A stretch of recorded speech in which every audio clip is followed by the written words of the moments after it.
All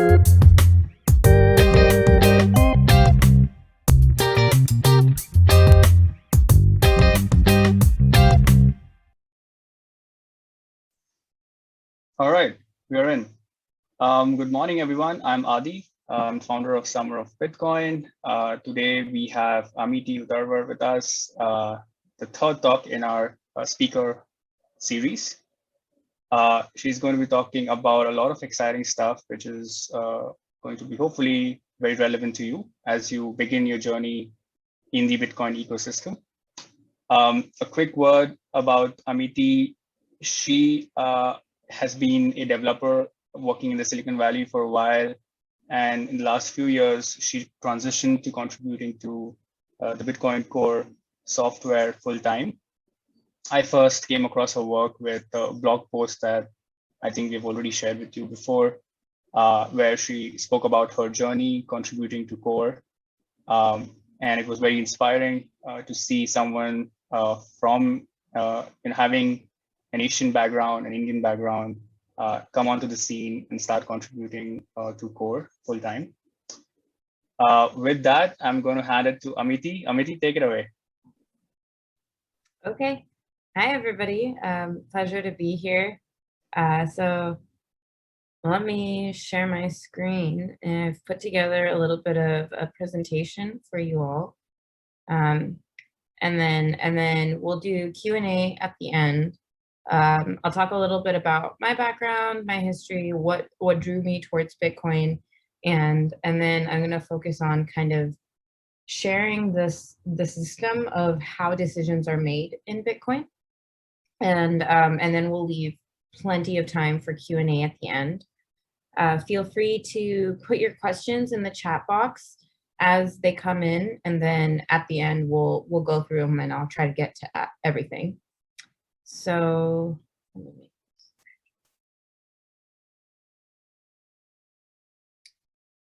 yeah, hi, I'm Amiti. My talk is about decentralization in action. Bitcoin obviously really fundamentally values decentralization.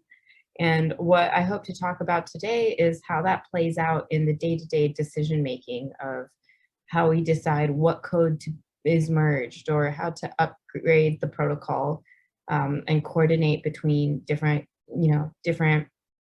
implementations that are running Bitcoin, etc. So essentially, how does stuff get done? How does stuff change? So let's dive in. Oops, I didn't fill out that slide, so we'll just skip out. a little bit about me. As was heard in the intro, I grew up in the Bay Area, and my parents are from India, and so I'm first generation born in America. I was born and brought up in the Bay Area. So I have very close ties to India, but also have a lot of exposure to America. And then for school, I went to Carnegie Mellon University, where I studied information systems, which was kind of the tying together computer science and business problems. Like, how do you build the correct solution for a particular problem?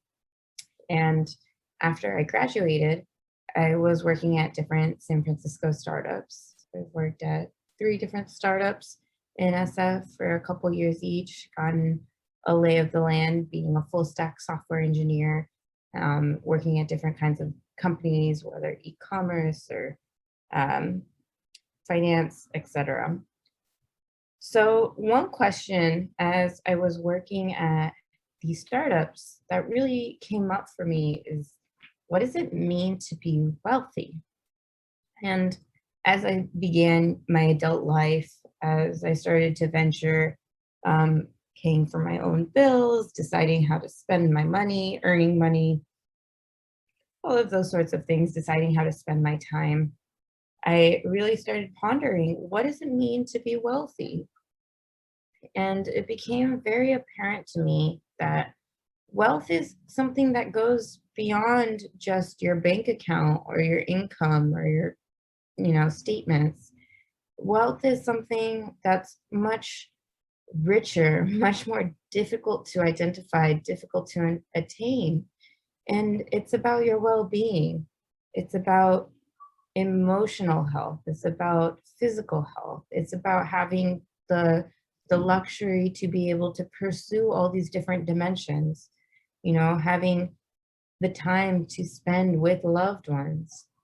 And I mean, this is pretty apparent growing up in America and working here, where it's a very workaholic sort of culture. And especially being of Indian descent here, where my family, friends, just different family are are really high achieving individuals who might be working around the clock, but that doesn't fulfill the definition of wealth. Even if you get really financially successful, if you're not able to create time to hang out with your family, to take a yoga class or whatever exercise fits you, like that's not true wealth.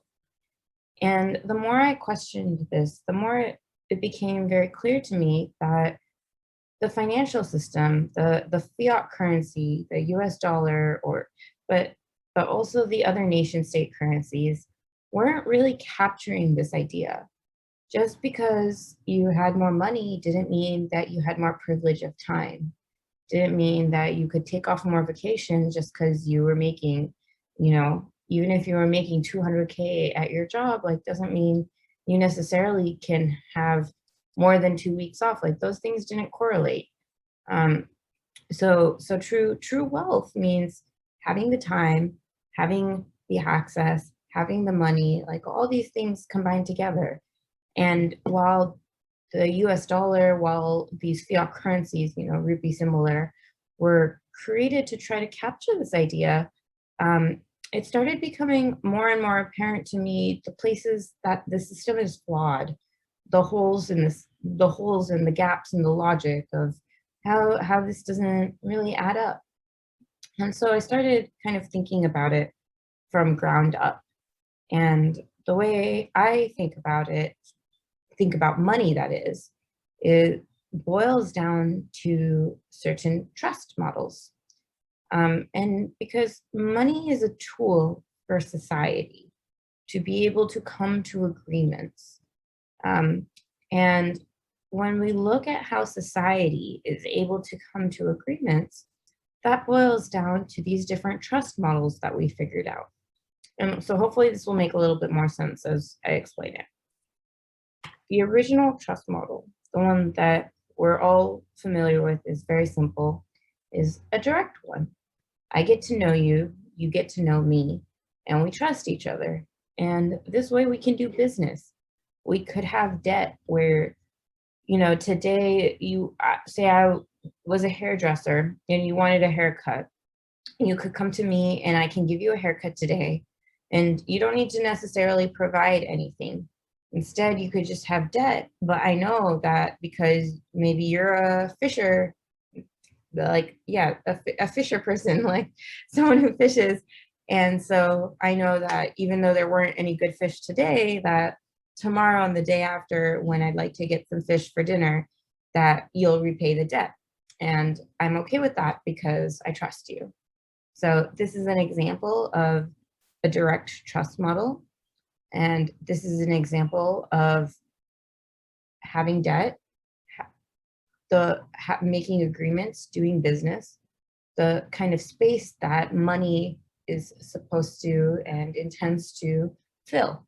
Because, I mean, it's great if you have exactly the amount of fish that I want and I'm able to give you the haircut and we can do a direct exchange right then and there. Then we don't need to trust each other. Then, we can hand it over. But if it's not so direct, or if there's a third party in between where, someone gets a haircut, someone gets fish, someone gets a new dress, then it starts becoming more complicated. But anyways, the point I'm trying to make here is that one of the fundamental trust models is direct, where you're able to trust someone, do business based on that trust. And then the next trust model is hierarchical. And this is really what our current world runs on.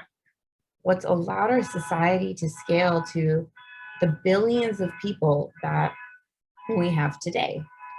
And so when you think about a hierarchical trust model, some examples of this are our current financial system. The way that I personally get paid out is that I have an agreement with an organization and they have a bank and I have a bank and we sign some papers, and then at some point they move money from their bank into my bank. What I experience, what I see is that the number in my bank account goes up. It's just a simple digital number. You know, technically it's very, very easy to fake, but I believe it because I'm buying into this hierarchical trust model where when Wells Fargo, which is my bank, shows me that that number goes up, I believe that this means that I can buy food and clothes and pay rent and, you know, have luxury items and disposable income. Like, I believe that this will allow me to pay in the future for the things that I both need and I want. So I'm trusting that bank. I'm trusting the background coordination mechanisms that allow my company's bank to transfer money into my bank. There's a lot of systems like that. So that's one example of finance using a hierarchical trust model. Another example is when we look at the internet. The internet really relies on DNS, which is domain name service. And that's the way that you reconcile when you type in www.google.com. That coordinates, okay, what like IP address is this going to? How do I resolve that? Who do I send this request to? Who do I set up this connection with? That's the tool for doing it. And I'm by no means an expert on DNS, but my understanding of it is that a lot of that is based on business relations. It's based on getting a certain level of trust to be like, hey, I'm a certified entity and you should send me this range of addresses and I will fulfill those properly. So there's a lot of specificity that I won't go into, but our internet fundamentally relies on a very hierarchical trust system where there are entities that are making agreements with each other. And if somebody is able to fool that, then they would be able to get disproportionate amount of power or influence. But our system, you know, works fairly well. I am able to use the internet on a daily basis. So it's not that this hierarchical trust model is necessarily flawed, but we do come up against the edges and the boundaries and the problems of it. And we see that. So an example of that would be where, going back to the finance example, is in America, if you would like to open a bank account, you have to have a proof of address.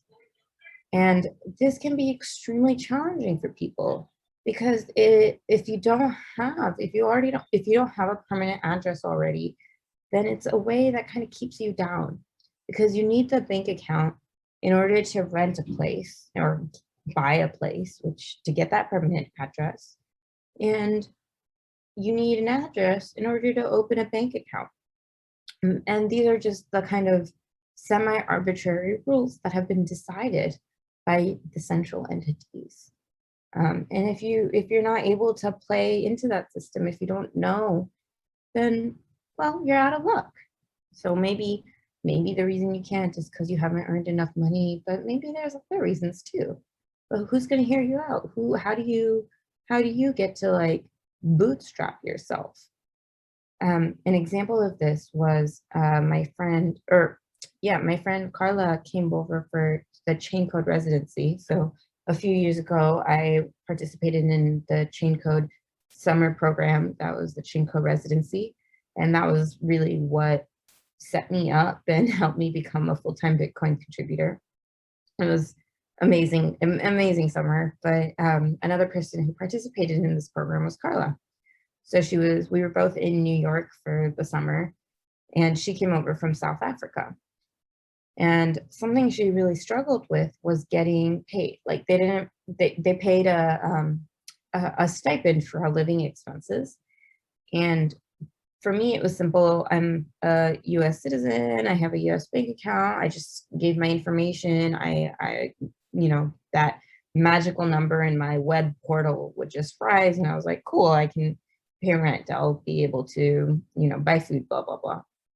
But for her, being someone from South Africa, she didn't have a permanent address. She wasn't able to provide a proof of residence. We were staying in a place for the summer, but that wasn't permanent. That was only temporary. So she really struggled to open up a bank account. And it was something that she had to put a ton of effort into. It was a question whether or not it would happen. And this is an example of the failure of having a hierarchical system. And I mean, one of the biggest downsides of this hierarchical system is the people who are on top are able to disproportionately profit. They're able to become extra wealthy, and the people who are towards the bottom are, not able to necessarily reap the benefits of whatever hard work they're doing. So these are the two main trust models that have been prevalent in the history of all humankind, either direct or hierarchical. And I think what's really amazing about Bitcoin is that it introduces an entirely new trust model. It's one that's decentralized. It's one that's peer-to-peer. And the premise of it is that actually you don't need to trust, because instead, by participating in the system, you can individually verify. So I won't dig into the full extent of how this works right now, but just to kind of allude to it a little bit in Bitcoin is, I think it's the first use case that we're seeing of this new trust model. So the use case being money. And what it's saying is that rather than trusting this other entity that your bank account says your balance went up and you can't really check that it's there, you verify it for yourself. And it might sound foreign, but actually it's not at all. It's very natural to the way that humans have worked, because this is kind of the system when we have cash, or before cash when we use some precious material like gold. Obviously, I mean, being from Indian background, gold is very key in our cultural context. And I personally grew up knowing those different tricks of how you can discern whether that jewelry is actually gold. And most of the time it's not, because if it was pure gold, it would have to be more malleable than you would want from your jewelry. So yes, sometimes you have to go to a person and ask them, hey, what percent gold is this? But you have those tricks of it would be soft, you should be able to bite it if it's true gold, and if it's like a gold coin or something like that. And that's something that's really simple, where you get to verify it for yourself, that sort of trick. And so Bitcoin is kind of bringing back these fundamental ideas of a system where you get to verify it for yourself in a digital way. And it's the first thing that's doing that in our digital abundance world, because the internet has really opened up these rivers of information. It's opened up all sorts of communication streams, but we haven't figured out how to kind of advance as a global society. We now have global communication, but we haven't figured out how to have global agreement or decision making. And by introducing this new digital trust model of, hey, a group of nodes all over the world can come to an agreement about what happened, about who has how much money, and they do so by verifying it for themselves. It's a radical new trust model, and especially for our digital age. And I personally truly believe that it's critical. And I think that as our world advances and we become a more global society, it's truly critical that we figure out how to agree on things. The previous way of having global transactions, the most prominent one was Visa, which is very much a hierarchical system. Visa is essentially a network of banks and entities that have an agreement with one another. They sign paper contracts, lots of bureaucratic coordination. And that's how they say, okay, I'm able to get this money from country A to country B, blah, blah, blah, blah, blah. And that was a big breakthrough. But still in our current world of money, we have an uneven playing ground. We have a world where money in USD, so the US dollar, is able to benefit the people who live in the US more than the people who live in other parts of the world, even though they might also be using the the US dollar.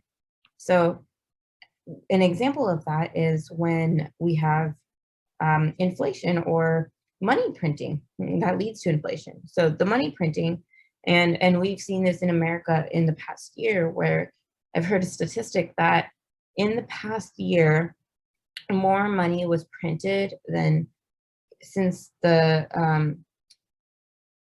like 1910, around then. So in the last like essentially 100 years, we printed that much money in the last year. And so that can benefit the citizens of the United States, but that is at the cost of anyone who is in any other part of the world using the US dollar or any other currency that's pegged or relates to the US dollar. So that's not fair. If we're going to be a global society, why does one nation state get to benefit disproportionately? So I think that we're starting to see the boundaries of where this hierarchical system kind of ends and the limits of it, and we're trying to push those boundaries. And this is a new system that might be a big fundamental change for how we can organize as a society in a way that is more fair, in a way that distributes wealth more evenly. The tech scene in the United States really demonstrates the disproportionate wealth. Amazon is people selling things to other people, but Jeff Bezos is the one who gets really rich, or the workers of Amazon instead of the people selling and buying things.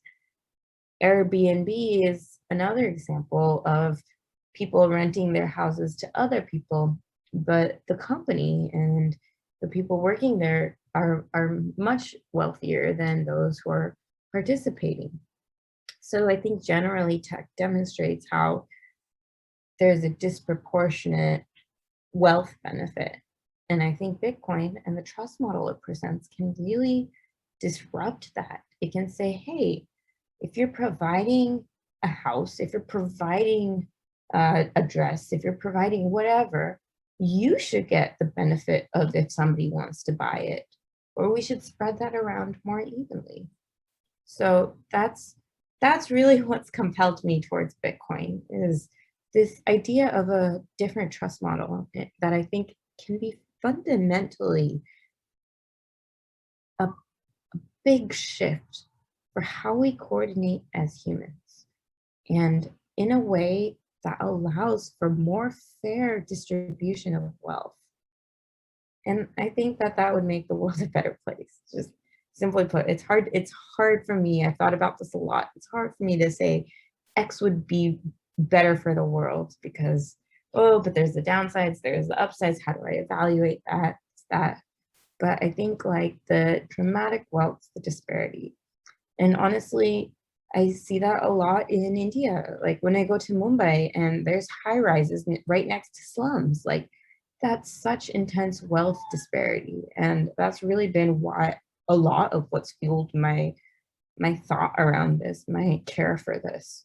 So that's why I find Bitcoin extremely compelling, because we're in the baby stages of figuring this out. So there's a lot of work to be done. There's a lot of risk. There's a huge possibility that it doesn't play out the way that I hope it does. But that also means that there's room for me to think about things, offer things, have impact. And there's hope that there's potential that this could have a really big impact. And that's exciting. And that's what motivates me to work on Bitcoin on a daily basis. So moving on, digging into like a little bit more of how it works. Okay, so say, all right, I buy in. I want to be in a system where I get to verify things for myself. Then the next question is how? How do you do that? And the main answer for Bitcoin is through the code. The code that you run is the one that's going to be saying, hey, another transaction happened. Is that valid? Is that actually make sense? Did somebody double spend? Which I don't know how familiar you are, but like double spend is if I'm able to have $5 and then I buy a cup of coffee, but then I double spend and I'm also able to buy an ice cream, like, and give the same money to two people. That would invalidate the purpose of money. We call that the double spend problem. That's a core problem that Bitcoin is solving. So how do I make sure that every transaction on the system is valid and not double spending, not spending somebody else's money? It's through the code. I'm not going to sit there checking everything myself. So it's about the code that we're running. And when we're talking about trust models, relating it to specifically Bitcoin, we have to talk about what are the trust models of the code. So that's where, let's dig into a little bit. So there's a lot of different code that you can run. This is a list of open source Bitcoin projects. These are just open source ones. So these aren't even all of them. There's plenty of private, proprietary, other types of clients. But this is a list of open source code repositories that you could run. And so I just want to emphasize that for the rest of this talk, I will talk a little bit about the Bitcoin protocol, which means that they have to all adhere to the set of rules of the protocol. And then we'll dig into Bitcoin Core, which is a specific implementation that adheres to the protocol. And it's definitely the most predominant, and that's the one that I personally work on a day-to-day basis. So we, in both Bitcoin, the protocol, as well as Bitcoin Core, the implementation, what we're really seeking is to achieve decentralized consensus, to have agreement in a peer-to-peer decentralized way. So when that comes to making changes to the project, we have to discern between the two.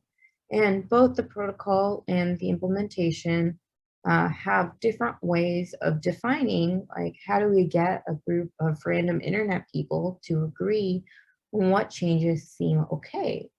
And in doing so, it's important that a malicious entity cannot just block all improvements. And it's also important that, so changes must be possible, but it's also important that changes aren't too easy. So a malicious entity can't just like put through something that would be really harmful to the network or to the node or to a user.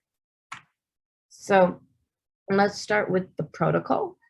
So let me begin by trying my best to clarify the difference between the protocol and an implementation.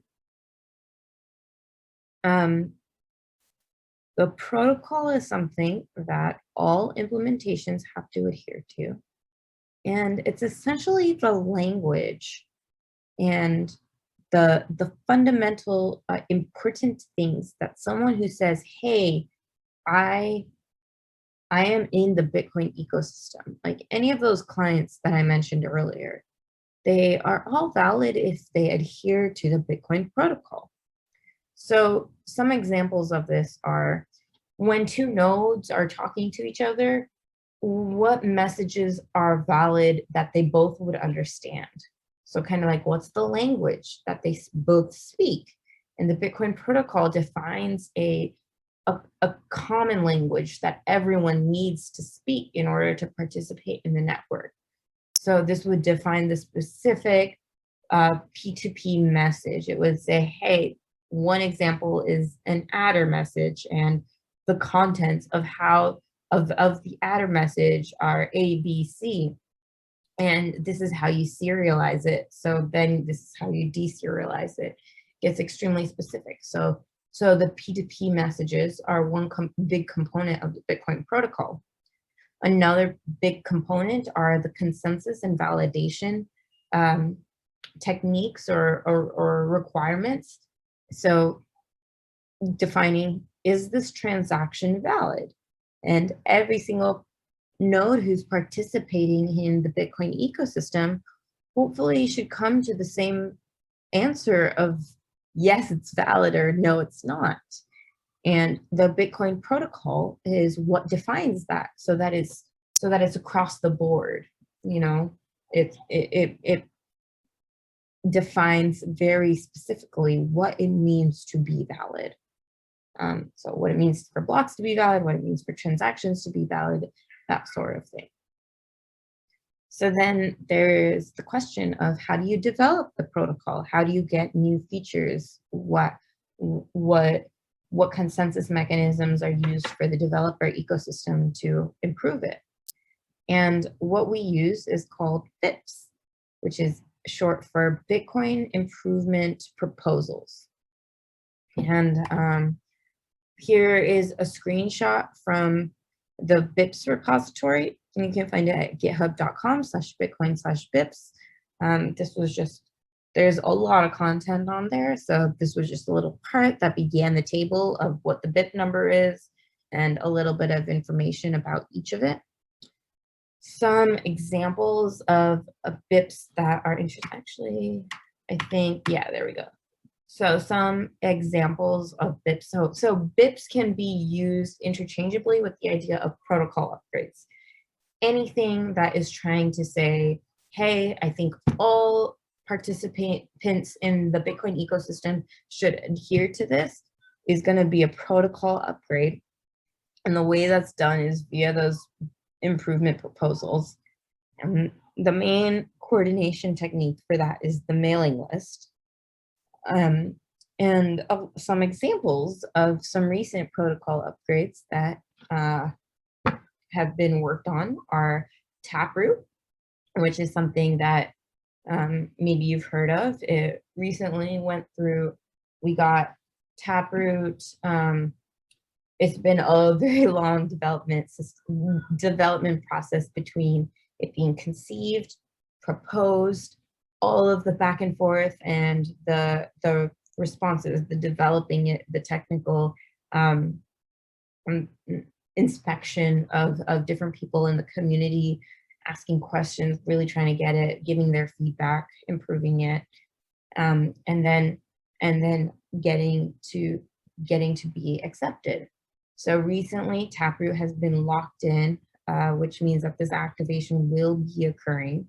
So it is implemented in Bitcoin Core, and once the additional verification begins, then the rules of what is a valid transactions will become tighter. So that's what makes it a soft fork, is it becomes tighter. So old nodes might not know what's up, but new nodes will start enforcing new rules. And Taproot's really cool. I do not have the time to dig into exactly what it is, but if you're not familiar, it's really cool. It allows for privacy improvements. It allows for more complex script. I think it's going to enable a lot more advanced functionality as an ecosystem and products that can be built on top for users, different layers and stuff. Very cool. If you'd like some resources, I'd be happy to share. But that's an example of an upgrade to the protocol, which is how do we define what is a valid transaction. Another proposed protocol upgrade recently is Disable TX. It seems like this one has been kind of either stalled or closed. It's probably unlikely to be implemented soon, but it still has been discussed and thought through and proposed. So I thought I'd mention it. And it's slightly different because rather than touching on validation rules, it's touching on a new peer-to-peer message. And the idea of this message is that if I have a connection to you, one of us could say disable TX and make very clear that, hey, we're not going to send transactions on this connection.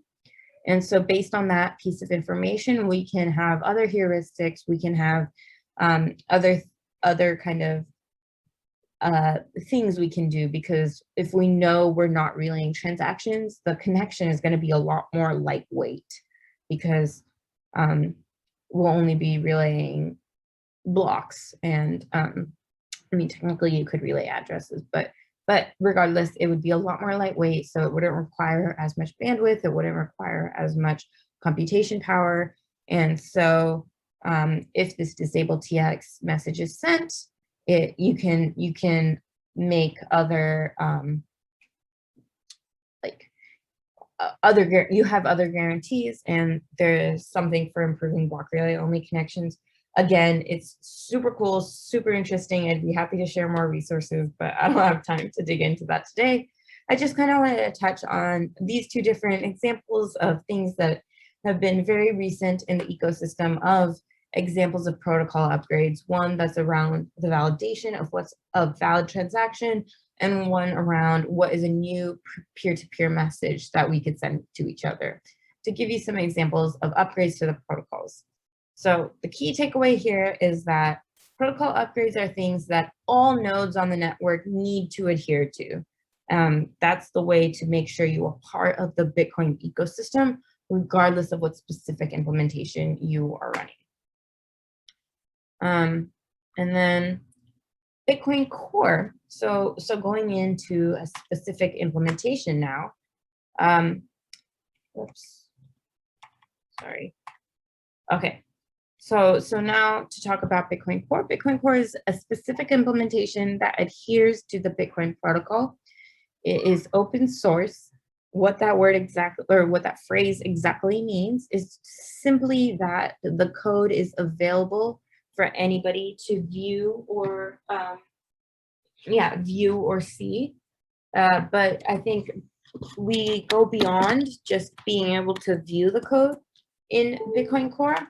We also have a decentralized consensus technique saying that anybody should be able to contribute and anybody should be able to review and put their input into, hey, are these changes good? Which is very, very different than other open source projects. Not to sound like a broken record, but like, again, that difference of like how other open source projects is something really interesting that I've been curious about learning more about, because Bitcoin Core has been the main open source project that I personally have worked on. But this component of decentralized consensus is important because of what I was saying earlier with the trust models, because we don't want there to be, a single person who is in control of, hey, this is what the implementation looks like, and this is the most prevalent implementation, so I'm just going to make the changes, and everybody who wants to participate in Bitcoin gets to follow my decisions, because you want to have more users than people who are able to like spend the time, have the expertise to sit there and read every line of code. I mean, on that note, like, I've been spending the last several years working on Bitcoin Core, and I by no means understand every line of code, so it's not trivial. So as a project, we strive for this decentralized consensus technique. And the idea of this is that the community decides what changes to put into the code. And sure, it's a smaller community of technically minded individuals who are trying to represent the larger community of everyone who wants to run Bitcoin Core to participate in the Bitcoin ecosystem. But people should be able to be as involved as they would like or are capable of.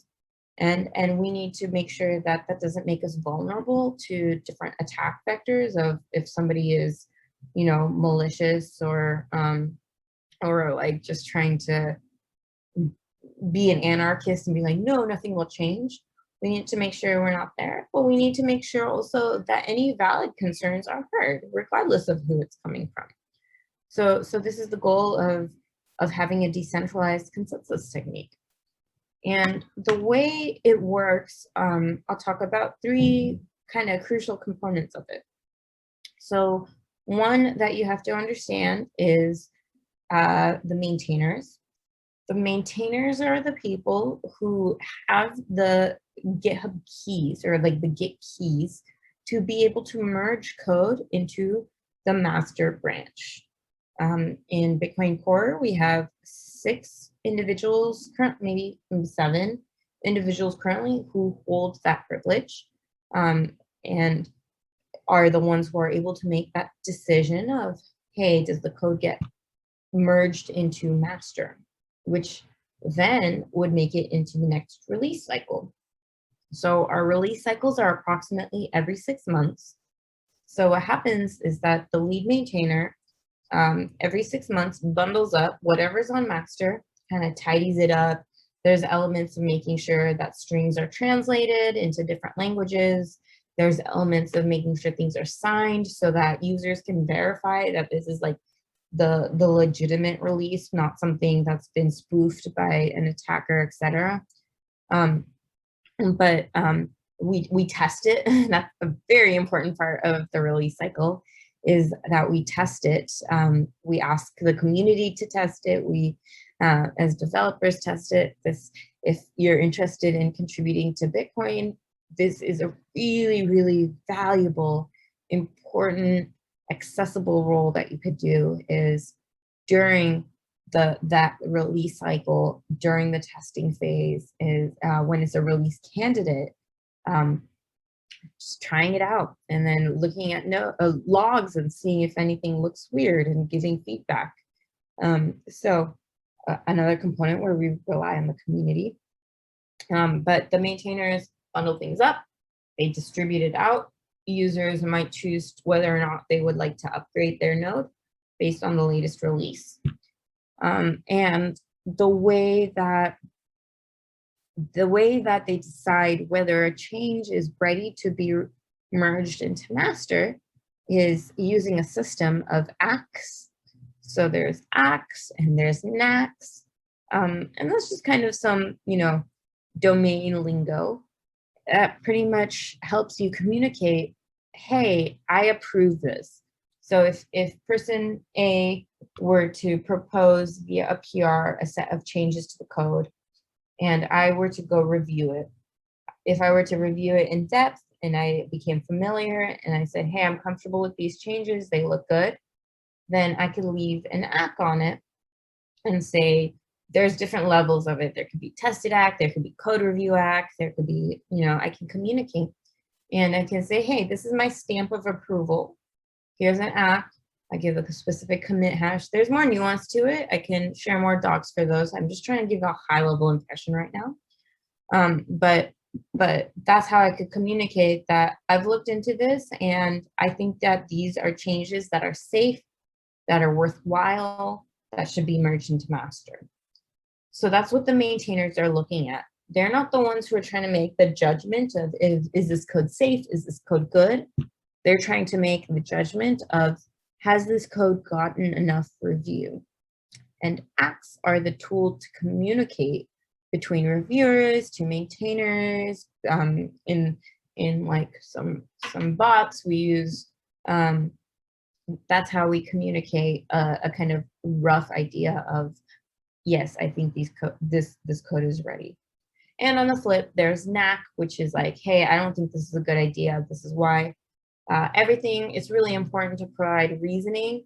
If you just put an ack with absolutely no reason or a knack with absolutely no reason, it might not be as meaningful, especially if you haven't built up reputation in the system. That does feed in when maintainers are looking at it. They do look at the reputation of the individual and their familiarity with this system, or that subsystem, that component of the project, in addition to like the level of ack. It's going to be different if I say, oh, I took a quick look, like light code review ack versus tested ack. I did this, I did that, this is what I looked at, this is what I worried about, this is where I've come to conclusion, and I think that this is good to go. They'll be weighted differently. So it's not a purely objective thing, and it depends on your components too. Like if you're trying to improve tests, that's going to be a much lower barrier to entry of how many acts it requires than if you're trying to make it a consensus upgrade, for example. But that's fundamentally what we use to have a decentralized system of making decisions of what code should be merged. So that's Bitcoin Core. And now I'd like to open it up to Q&A. I'm gonna stop sharing my screen real quick if I can find my mouse. All right, thank you, Amiti. That was wonderful. Thanks. Let's look at the chat. I was looking at some of the comments here. You did touch upon the life cycle of a BIP. How does one go about contributing to the code or the protocol? I'm not sure, Shubham, if we touched on every aspect of your question. If there's anything specific that you're looking for. So something I'd like to clarify is that the ACK system is more in Bitcoin Core specifically than in the BIP repo. There is a little bit of blurring. People will ACK things in the BIPs, but actually, technically, the BIPs are, say I have an idea, I would like to upgrade the protocol. So I'm gonna write a BIP about it. The way that would work is I would come up with the idea, I would research it, I would justify it, I would identify evidence, and I would probably communicate on the mailing list, the Bitcoin mailing list, which discusses more of those protocol level changes. And I'd hopefully get feedback. Maybe I'd incorporate it. I'd create in my own local repo, like kind of the format of the BIP. There's an outline that if you go to the BIPs repo, you'll see in all of them. And then if it seems like it's getting a little bit of traction, it would get a number in from the maintainers of the BIPs repo, and that would allow people to discuss it more, and then it would go through the cycle of if it's actually going to be accepted or not. It's not as well defined as getting something accepted into Bitcoin Core, mostly because it doesn't happen as often. Like protocol upgrades are really, really rare.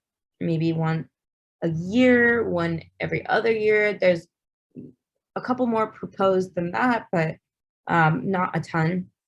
But then I would go through and try to convince the community at large that this is a good change.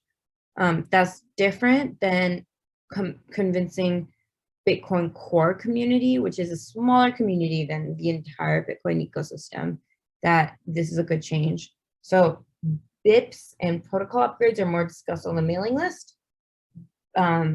Implementation to Bitcoin Core things are usually discussed more on mostly the GitHub, but a little bit of IRC. Does that make sense? Yeah, Amiti, so you mentioned how one could go about contributing to the code base, and Bitcoin is as a system as open as it can get. However, maybe you want to touch upon a little bit on why it's important to build a reputation, or let's say, your own proof of work, so that people in the community trust you, trust your judgment, and trust what you're contributing into the space? Yeah, absolutely. I mean, it's just basically part of being so open. Ideally, in the system, it doesn't matter who you are. If you say something really important and worthwhile, everyone will listen. But the problem is, the thing that makes it really hard is that it's hard to pay attention to absolutely everything. You know, as an individual, you only have so much bandwidth. And so, me personally, as a contributor, when I go to the repo, or if I go to the mailing list, or if I go to the IRC channel, like the people who I know who have really solid reputation, who've been contributing for a while, who I respect, who have made, fundamental shifts, etc., I'm naturally gonna pay more attention to what they're doing now. I have trust that they think critically about the system, that they're open to feedback, that they know what they're talking about. Whereas if there's some anonymous person kind of contributing, yeah, maybe they might catch my attention. Maybe there's something interesting and stuff, but there's less of that natural weight of that, oh, this person, like what this random person is saying is going to jump out to me, and I'm going to make sure to open that PR and read everything. Whereas someone who's built up that reputation of being a thoughtful contributor that's sustained that over time is just, I have a better bet of that being worthwhile for my attention. Because when you're a contributor project resources. And on the flip, when you're trying to contribute to an open source project, receiving attention is really a big challenge.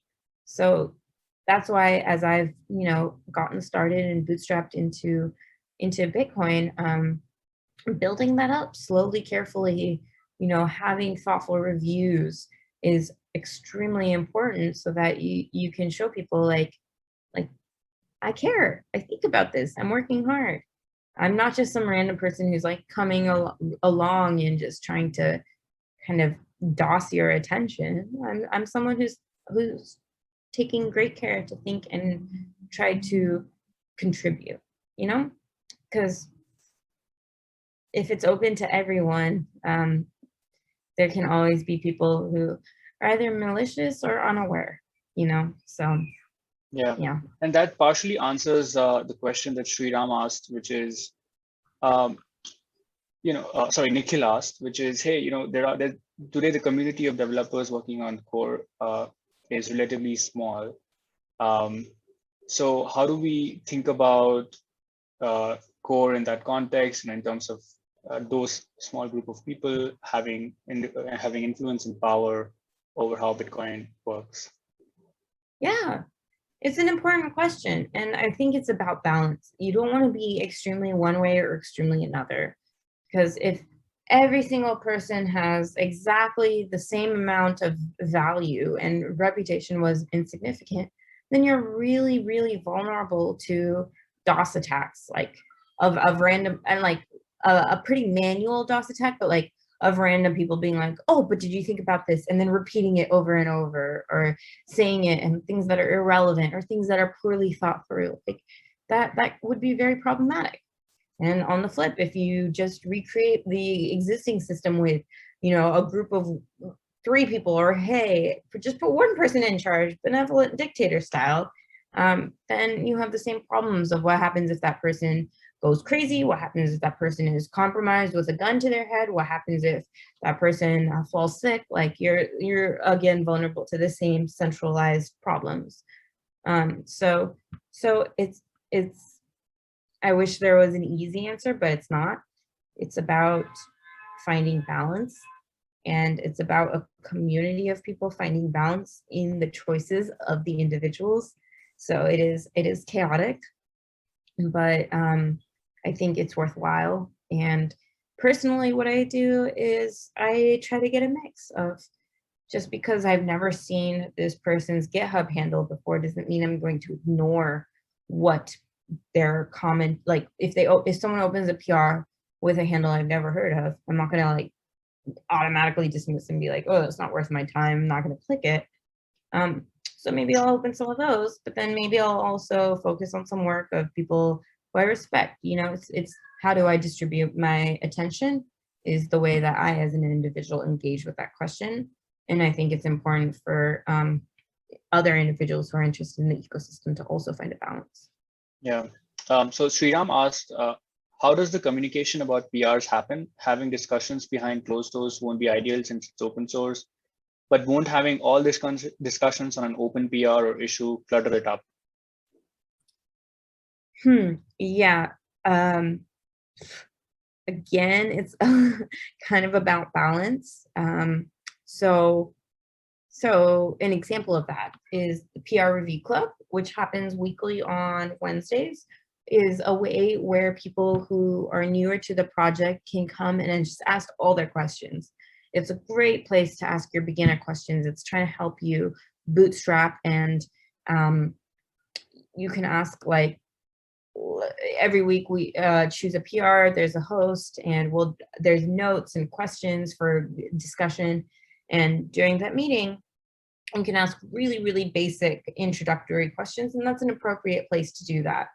And then like similarly on a similar vein, if there's a PR that's, say, like a very deep consensus upgrade, you don't really want to leave review comments that are like, hey, I'm new to C++, like, what does this parentheses mean here?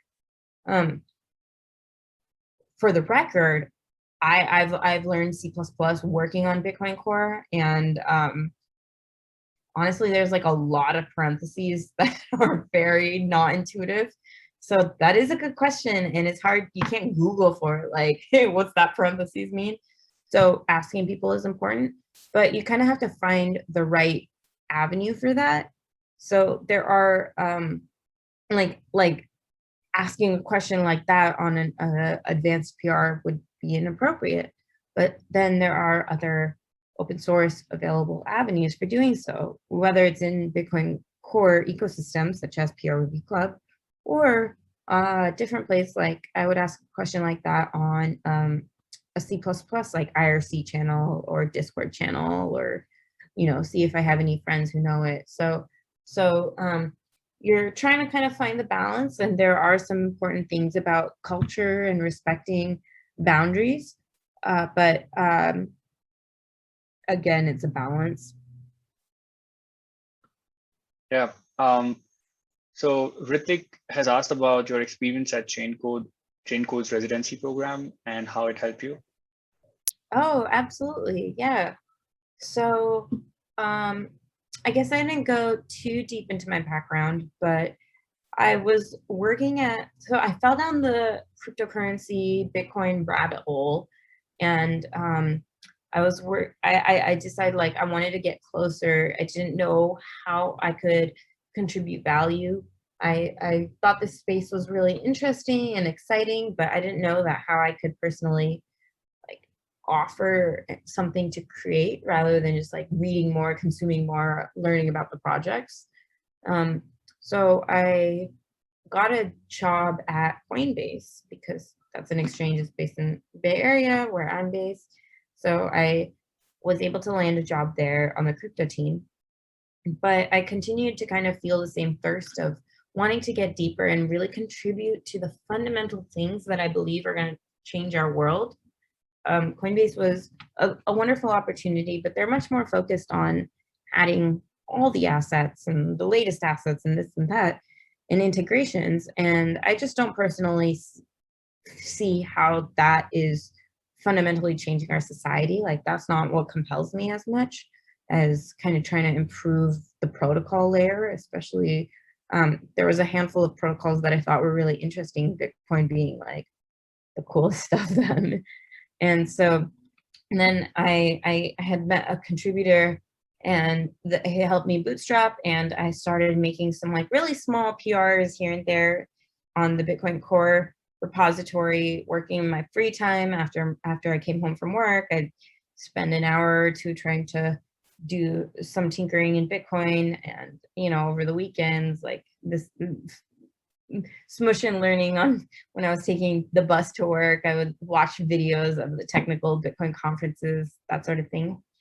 And then I got accepted into the chain code residency, which was just so exciting. And I got to be there for a whole summer in New York. It was about 3 months long. And I really got exposure to the people who work on Bitcoin.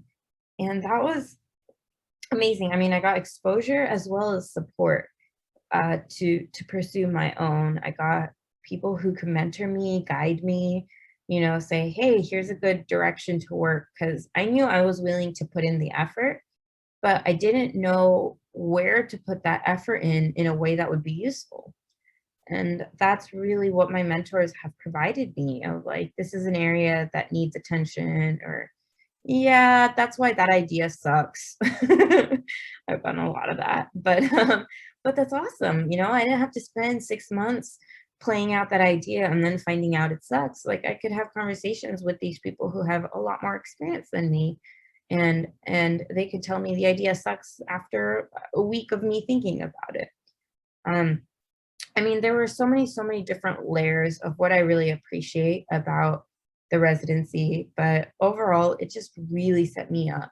I was able to work on a project on Bitcoin Core. I was able to get matched up with mentors. I was able to make friends who were other people who are trying to contribute to Bitcoin and relate to my journey, relate to my struggles. We could complain to each other. We could be exhausted. We could teach each other what we've learned.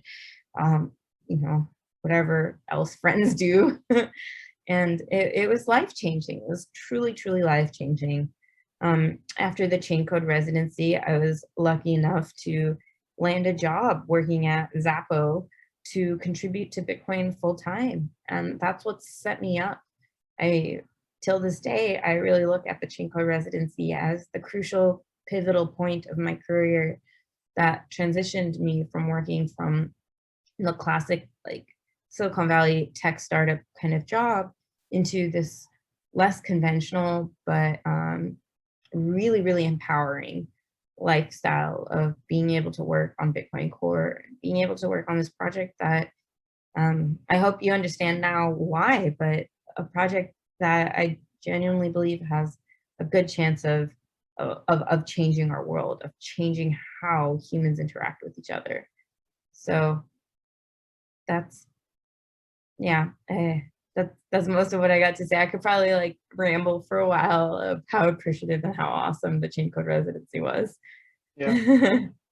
So, and at Summer of Bitcoin, we're trying to do something similar where, we know that university students have their summer free, or at least some of them do. If you don't have an internship, you could start planning to apply for this program and go through the same or similar experience that the residency provides, and all of it is online.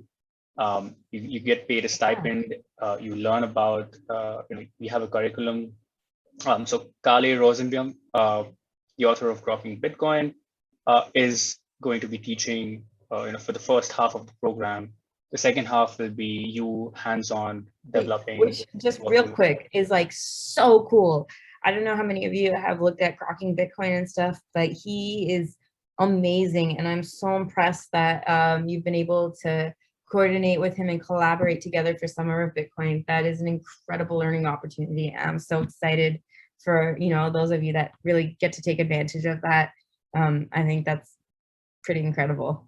Absolutely. I mean, you would really grok Bitcoin with that book. And, when it comes with the author himself, it's going to be awesome.